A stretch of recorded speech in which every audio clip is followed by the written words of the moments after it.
11 brothers stared in disbelief. No one spoke. No one moved. For more than 20 years, they had buried a secret. Now that secret was standing in front of them. Alive, powerful, and looking directly into their eyes. Just moments earlier, Judah was still pleading for Benjamin's freedom. And Joseph was fighting the hardest battle of his life. If you had entered that room a few minutes earlier, you would have seen two men carrying very different burdens. Judah carried guilt. Joseph carried pain.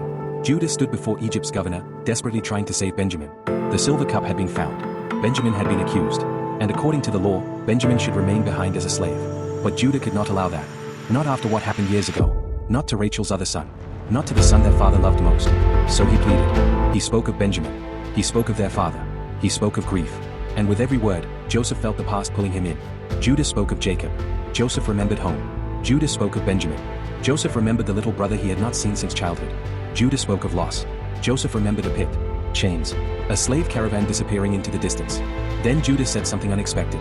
Something that shattered whatever strength Joseph had left. He offered himself.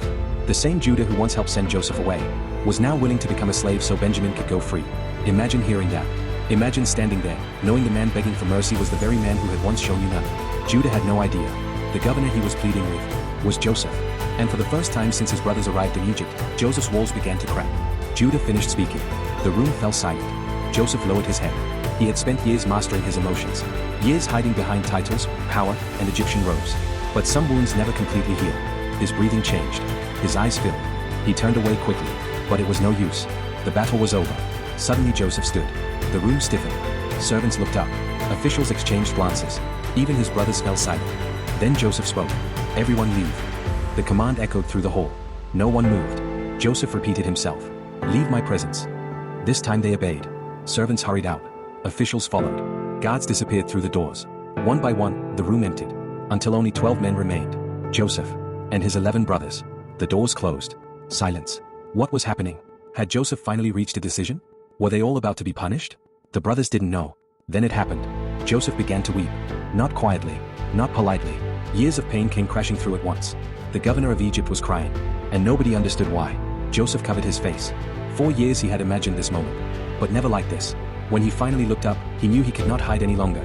The secret was too heavy. The mask was finally broken. I am Joseph. Silence. The words seemed impossible. The brothers stared. Joseph? Their Joseph? The dreamer? The brother they sold for silver? No, it couldn't be. Yet there he stood. Alive. Powerful. And impossible to ignore. Then Joseph asked a question. A simple question. A heartbreaking question. Is my father still alive? And in that moment, you realize something. After all the power. After all the success. After all the years. Joseph's heart had never really left home. The brothers were too shocked to answer. Fear gripped them. And honestly, who could blame them? Imagine discovering that the most powerful man you've ever met is the brother you betrayed. The room suddenly felt smaller. Joseph saw their fear. He understood it immediately. They expected anger. They expected revenge. Instead, Joseph stepped closer. Come near me. Slowly, they obeyed. I am your brother Joseph, whom you sold into Egypt. The truth finally stood naked in the room. Then came the words nobody expected. Do not be distressed. The brothers looked up, confused. Do not be angry with yourselves. Mercy? After everything? Joseph wiped away his tears. Then he revealed what God had taught him through years of suffering. You sold me here, but God sent me ahead of you. What a statement. Joseph wasn't denying the betrayal. He simply saw something bigger. A plan larger than the pain. Yes, they sold him. But God used it. Yes, they wounded him. But God used it. Yes, they changed his life forever. But God used it. The famine was far from over. Yet God had placed Joseph in Egypt to preserve life, including theirs. The brothers listened in stunned silence. 4 years they had carried guilt. Now they were witnessing grace. Joseph embraced Benjamin first. The two brothers wept together. Years of separation disappeared in a single moment.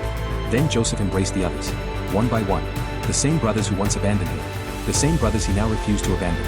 The room that had felt like a courtroom now felt like a family reunion. Then Joseph gave them instructions. Go and bring our father. Imagine hearing those words. Bring Jacob. Bring the children. Bring everyone. The family was coming to Egypt. The story was beginning again.